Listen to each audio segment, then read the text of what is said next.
Assalamualaikum warahmatullahi wabarakatuh. Nama saya Alfi Renaldi. Di sini saya sebagai sutradara, POV dan editor. Terima kasih. Assalamualaikum warahmatullahi wabarakatuh. Perkenalkan, nama saya Siva Pramudia, NIM 45190018, Jobdex Kameramen. Terima kasih. Halo, perkenalkan saya Tazkia Farahmani dengan nomor induk mahasiswa 4519004. Saya Nisrina Sukmawati dengan NIM 4519011. Saya Roni Faidi dengan NIM 4518002. Kami dari tim riset dan Production Assistant dan Menlo. terima kasih. Assalamualaikum warahmatullahi wabarakatuh.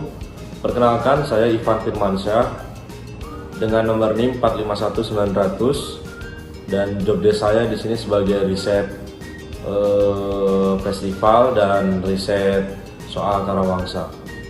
Terima kasih. Assalamualaikum warahmatullahi wabarakatuh. Assalamualaikum warahmatullahi wabarakatuh.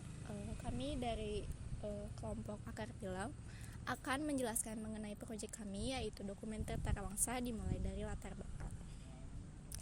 Menurut ANI 2003, kesenian tradisional adalah kesenian rakyat yang merupakan refleksi dari cara hidup sehari-hari masyarakat. Kesenian tradisional biasanya bersumber pada mitos, sejarah, atau cerita rakyat yang memiliki nilai-nilai yang bersifat profan atau sakral, dan biasanya diwariskan secara turun-temurun dari generasi ke generasi. Tarawangsa adalah salah satu alat musik tradisional masyarakat Sunda yang keberadaannya bahkan disebut dan telah tertulis dalam naskah-naskah Sunda kuno yang ditulis pada masa Kerajaan Sunda Pajajaran. Sebagai alat musik, Tarawangsa tidak berdiri sendiri. Ia memiliki pasangan yang bernama jentreng yang terbentuk seperti kecapi, terbuat dari kayu dan terdiri atas 7 dawa yang dimainkan dengan dipetik. Proyek berjudul Song for Nature Tarawangsa ini mengangkat cerita mengenai Tarawangsa. Alasan kami memilih Tarawangsa sebagai dokumenter yaitu kami ingin mengangkat budaya Sunda, khususnya alat musik Tarawangsa yang hampir punah di desa Cikondang ini. Selanjutnya akan dijelaskan oleh Nisrina mengenai tujuan. Adapun tujuannya dibuat film ini yaitu sebagai salah satu syarat tugas semester, memberikan informasi mengenai kesenian Sunda kepada masyarakat luas, menjadikan masyarakat lebih peduli terhadap kebudayaan yang hampir musnah, dan untuk mengetahui bagaimana peran adat Tarawangsa terhadap masyarakat. Selanjutnya akan dibacakan oleh Karadli. Untuk manfaat, menumbuhkan rasa peduli terhadap budaya di masyarakat, memperkenalkan kembali mengenai budaya Sunda yang hampir tidak ada dan sudah jarang orang tahu, dan menyebarluaskan kepada orang yang tidak tahu. Untuk selanjutnya akan dibacakan oleh Aniza. Untuk referensi film sendiri kita mengambil dari Jejak Sejarah Sunan Derajat, kemudian ada film Banda, dan satu lagi ada Wayang Sukuraga. Untuk selanjutnya Despro akan dibacakan oleh Nadila. Untuk Despronya akan saya jelaskan sendiri.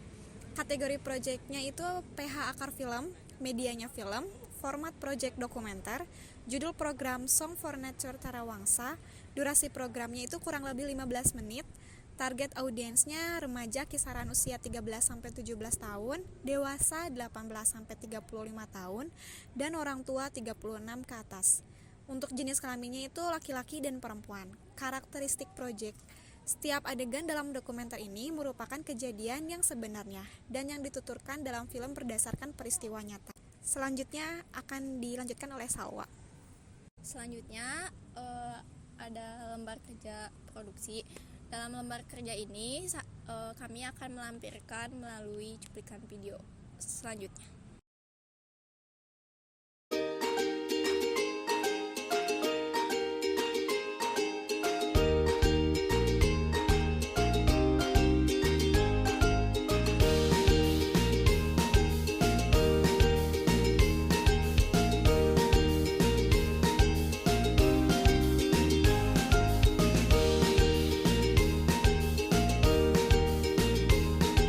Selanjutnya akan dibahas oleh Tazkia mengenai analisis SWOT. Baik, untuk analisis SWOT akan dijelaskan oleh saya. Yang pertama ada kekuatan. Kita memiliki kekuatan untuk memperkenalkan alat musik tradisional Jawa Barat, yaitu alat musik Tarawangsa Cikondang.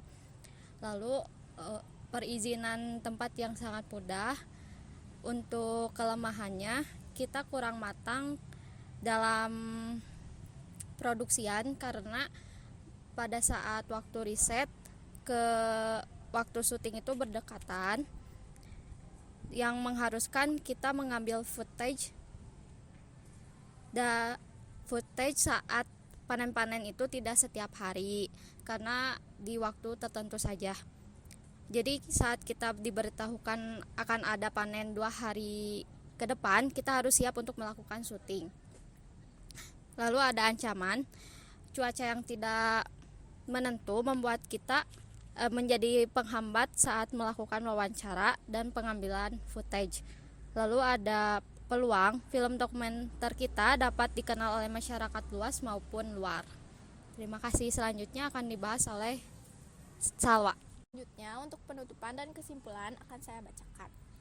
Selama pembuatan film dokumenter ini, mungkin kami hanya memiliki beberapa kendala saja.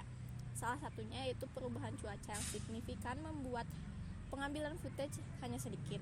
Dan saat ingin mengambil footage tambahan, kami susah mengatur jadwal antara kami dengan pihak yang sana. Lalu, melalui sebuah media film dokumenter ini, sutradara dapat menyampaikan gagasan kepada audiens dengan cara kreatif.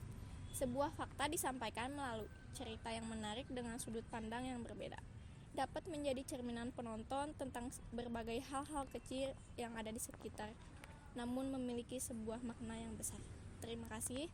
Sekian pembahasan dari kami. Wassalamualaikum warahmatullahi wabarakatuh.